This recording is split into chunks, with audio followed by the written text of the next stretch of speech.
We gather today to discuss three policies that have deeply influenced India's national discourse: the National Register of Citizens, the Immigrants' Impulsion from Assam Act of 1950, and the recent Waqf Amendment Bill of 2025. Each of these topics, though seemingly distinct, touches upon the fundamental questions of identity, belonging, and the relationship between the বাবা সাহেব আম্বেদকর একটা জিনিস বলেছিল, তোমার পায়ে চটি না থাকুক, হাতে যেন বই থাকে। কারণ কি, চটি তোমাকে বেশ কিছু দূর চলতে শেখাবে, কিন্তু এই বই কিন্তু তোমার জীবন পরিদর্শন করতে শেখাবে যে তোমার জীবন ধারণটা কী তৈরি হতে পারে। সেই জায়গা থেকে তিনি এটাও বলেছিলেন যে সরকারই আসুক না কেন, আপনাকে ফ্রিতে অনেক কিছু দেবে, যেটা দেবে না সেটা হচ্ছে শিক্ষা। কারণ কি, শিক্ষা জাতির মেরুদণ্ড। এই সেই শিক্ষা ব্যবস্থাটাকে যদি ভেঙে দেওয়া হয় তাহলে এই পরিকাঠামো ভেঙে যাবে। এই পরিকাঠামো যদি ভেঙে যায় তাহলে মানুষ জানবে না কোনটা ন্যায় কোনটা অন্যায়। তো মানুষ তো অন্যায়ের পথে চালিত হবে, আর সেটাই হচ্ছে শুধু পশ্চিমবঙ্গ বলে না, সারা ভারতবর্ষের বুকে এই একই জিনিসই হচ্ছে। আজকে আপনারা নিজেরাই দেখুন না, যে ধরুন আজকে আমরা যেই জায়গাগুলোকে দেখছি, যে আজকে আমরা যে প্রতিনিধিকে ধরুন নিয়ে আসছি, যে পার্টিকেই ভালোবাসুন না কেন, একটা জিনিস জনগণের উদ্দেশ্যে বলছি, জনগণকে এটা জানতে হবে, আমরা যে পার্টিকেই ভালোবাসি না কেন, আমরা যাকেই ভোট দেবো সে উপযুক্ত ব্যক্তি যেন উপযুক্ত হয়, সে যেন কোনো মদ্যমাতাল না হয়, চরিত্রহীন না হয়, চোর গুন্ডা না হয়, বা জেল খাটা কোনো আসামি না হয়। তারাই তো ভোটের টিকিট পাচ্ছে। সে যে কোনো পার্টি থেকেই আসুক না কেন, পয়সা দিয়ে সে টিকিট নিচ্ছে, এবং সেকেই আপনারা কোনো পার্টিকে, কোনো ব্যক্তিকে ভালোবাসেন, কোনো সিম্বলকে ভালোবাসেন বলে তাকে ভোট দিচ্ছেন। তো জনপ্রতিনিধি যদি সঠিক না হয় তো আপনি পরিষেবাটা পাবেন কী করে? সেই পরিষেবাটা আপনাদের পাওয়ার সেই যোগ্যতার জায়গাটাই আমরা হারাচ্ছি। হারাচ্ছি বলেই দেখুন আজকে যারা আমাদের রাজ্যে যারা নেতা মন্ত্রীরা হয়ে আছে, তাদের মুখের ভাষাটা কি, তারা প্রকাশ্যে গালাগালি করছে।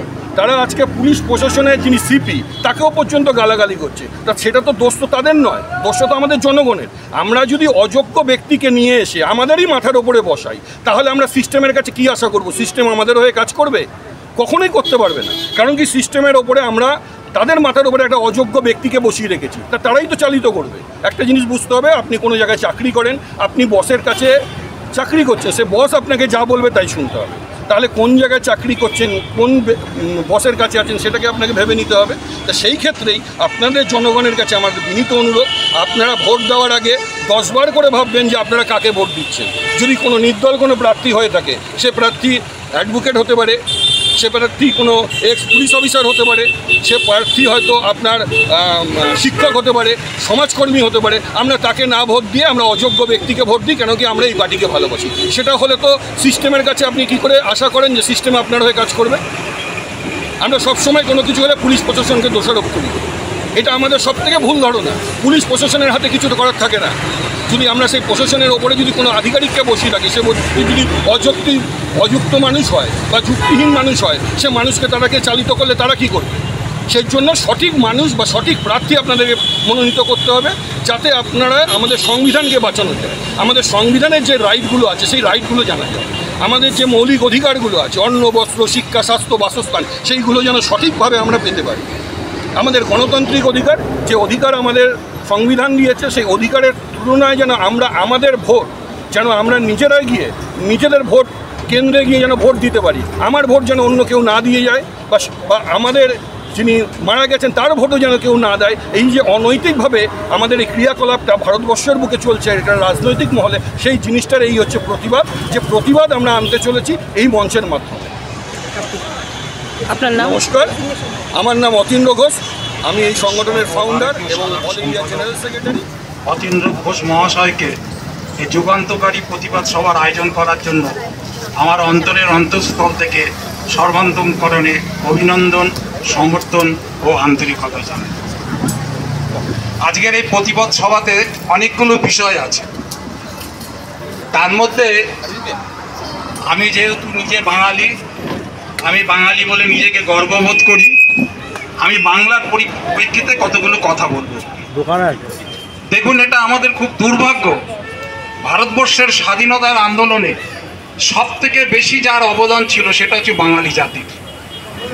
বাঙালিরা ঐক্যবদ্ধভাবে নিজের জীবনকে বলিদান দিয়ে নিষ্ঠার সঙ্গে, আন্তরিকতার সঙ্গে ব্রিটিশ রাজের বিরুদ্ধে লড়াই করে ভারতবর্ষের স্বাধীনতা এনে দেয়। আর বাঙালিরা আজকে ভারতবর্ষের এ প্রান্ত থেকে ও প্রান্তে সর্বত্র জায়গা লাঞ্ছিত, অপমানিত, পদদলিত হচ্ছে।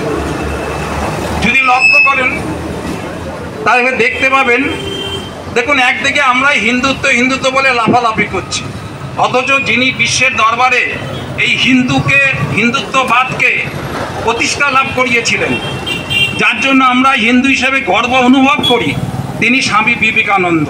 অথচ তিনি একজন বাঙালি, আমরা সেই বাঙালি ভারতবর্ষে আজকে লাঞ্ছিত হচ্ছি।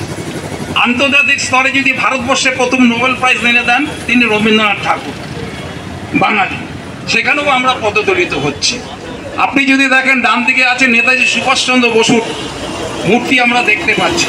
ভারতবর্ষের স্বাধীনতা আন্দোলনকে, সশস্ত্র আন্দোলনের মধ্যে ভারতবর্ষকে ব্রিটিশের হাত থেকে পরাধীন, ব্রিটিশের হাত থেকে স্বাধীন ব্রিটিশ ভারতবর্ষ তৈরি করার জন্য তিনি জার্মান গেছিলেন।